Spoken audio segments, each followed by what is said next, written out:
When I look at September 11th, first of all, in my life, it's very significant because it's one of the first things I can really remember. I was like 7 or 8 years old, Interesting. And you don't know the full gravity of it, but if you're from New Jersey, like we knew people who died in those towers, it hit close to home, and it's kind of like. When it comes to national security, all that's out the window. There's something from the Foreign Intelligence Surveillance Act of 1978 created this authority, and it created a new court, the Foreign Intelligence Surveillance Court. And that court has the authority.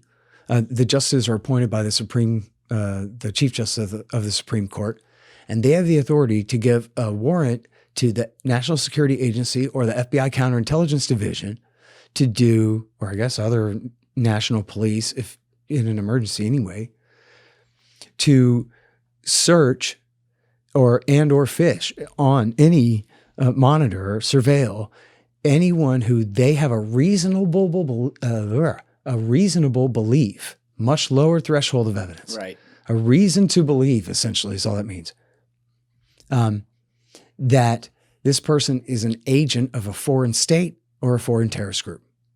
And if they're an agent of a foreign power, then Fourth Amendment out the window. You're not an American citizen or a U.S. person protected by the Fourth Amendment. You are now an agent of a foreign state or terrorist group. And so on that basis, they can search you morning till night and without knowing anything else about you. Right. It's very, very subjective, very, very low threshold of evidence. Yes. They could they had a FISA warrant on antiwar.com. That's how easy it is to get a FISA warrant, okay? They can violate my rights with one, but they couldn't violate Zacharias Moussaoui's. Because you're questioning the state, Scott.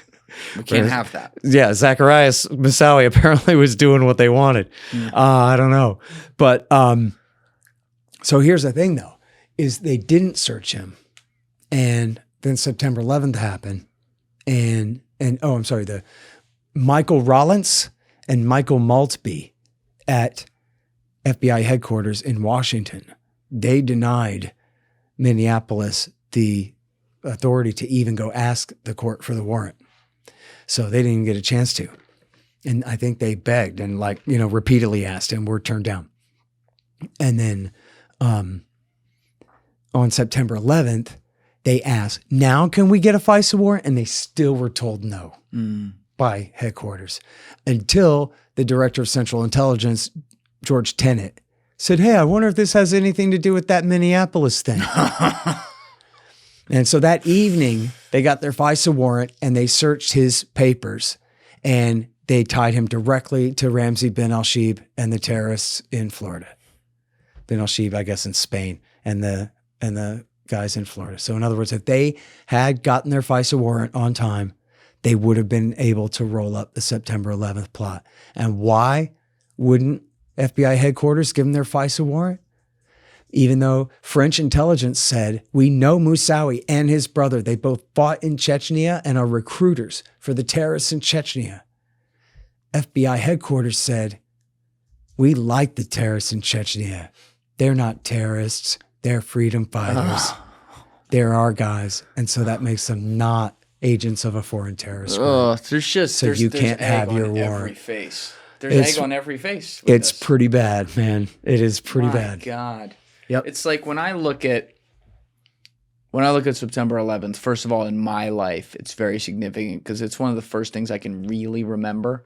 I was like 7 or 8 years old. Interesting. And you don't know the full gravity of it, but if you're from New Jersey, like we knew people who died in those towers, it hit close to home, and it's kind of like that's where life begins. But it's also this seminal socio-cultural, geopolitical, world order shifting moment in time where everything that happens afterwards, a lot of it with us at the forefront of it, obviously, from a foreign conflict standpoint, a just pure geopolitical alliances standpoint, a cultural standpoint, which I would say is directly tied, more importantly, to an economic standpoint when you consider that afterwards, we have the great housing crisis that emanates around the world and crashes economies, and the middle class suddenly like goes even more like this than already had been, gets kind of legislated away.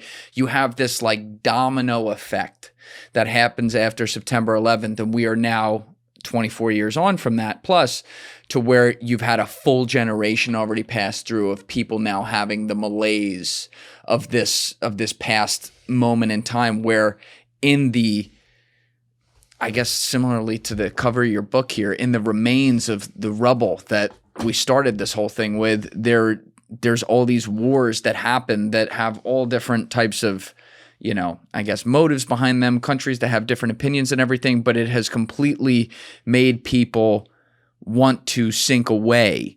And this comes back to a theme we talked about earlier, want to sink away from all conflict around the world. The reason I ask all this, though, is because I try to look at history and see where it's, you know, kind of like a repetition of itself in some way. And when you look at the 20 years leading up to World War II, you know, you had the boom and the bust, right? You had the 1929 stock market crash that leads to the Great Depression. And this is a generation that's growing up after World War I, which is an ignored, brutal war of history. I fully understand why that generation hated foreign wars, hated all that stuff. But then it's like we got so isolationist that then something did happen, and a Pearl Harbor happened, and then we had to get involved in this crazy war that, you know, was a world war, the biggest war of all time in World War II, and luckily, you know, we won that war. But do you worry about the malaise that has happened from all these kind of smaller but consequential wars that have gone on, leading to something like a September 11th or something like that, that then suddenly makes this a thermonuclear struggle? Nope, because you got it all backwards. I have it backwards. It was American intervention that led to Pearl Harbor, not isolationism. America had a deliberate 8-point plan of how to provoke Japan into attacking us first, uncovered by Robert Stinnett in his book and published in his book Day of Deceit in 1999. It's called the McCollum Memo. That is correct. And so you know, that was all very deliberate, and in fact, I mean, this included shipping planes to China for them to use in the war. So they were directly intervening. So obviously, for everyone, you know, with an IQ lower than 110 listening or whatever, that's not a justification for what Tojo did. It just means that the myth that isolationism led to our involvement in the war, or you know, led to a situation where we belatedly intervened. If only we had intervened sooner, or something like that. Like, all of that is the mythology that they've laid down since that war. But it made sense at the very least to stay out of it as long as possible. Let everybody else exhaust our enemies as much as possible before we have to fight, if we do have to fight, assuming that much. Can I give you something on that? I just want to see what you think of this. Sure. And by the way, I've interviewed Robert Stinnett a few times before he died back in the day. Yeah. Interesting. Talked all about this. So and he was, by the way, a supporter of FDR, and he even supported FDR deliberately provoking Pearl Harbor and allowing it to happen, because he said it was that important that we fight the war. He was a sailor in the Pacific. Yeah. And so that was his point of view on it, but he says still true. It is true. I've actually had two separate people in here from wildly different backgrounds talk about this directly. I had Jesse Fink back in episode 223, and he wrote a book on it about how MI6 had an office in the building where this picture is taken on the wall right here, which is Rockefeller Center. In the build up to World War II, they knew damn well about Pearl Harbor, and there was a back office, back channel to FDR that he knew about it too. And to your point, yeah, there was like the 8-point plan and all kinds of shit going on behind the scenes there, and it absolutely was provoked. Here's where it gets really fucking uncomfortable though. And this is what I want to ask you about. FDR let that happen because people would not get behind the war, because both the left and the right in America was incredibly isolationist at the time. And unfortunately, if something like that did not suddenly literally flip the page one day to where everyone was like, fuck that, we got to go get these people, we may never get into that war. It was so bad that when Britain was getting the shit bombed out of them by Hitler, Churchill was coming to FDR asking for help. And he even at one point asked FDR for 2 completely out of service ships that were in the Caribbean that Congress had an act that they voted on and then tabled like a year before to whether or not they were going to destroy those boats or not because they weren't even usable. So Churchill said, I'll take anything, give me those. And FDR said, I'm sorry, I can't even give you that. I have an election on November 5th, 1940, and my opponent's running to the isolationist right, so I need to run there with him.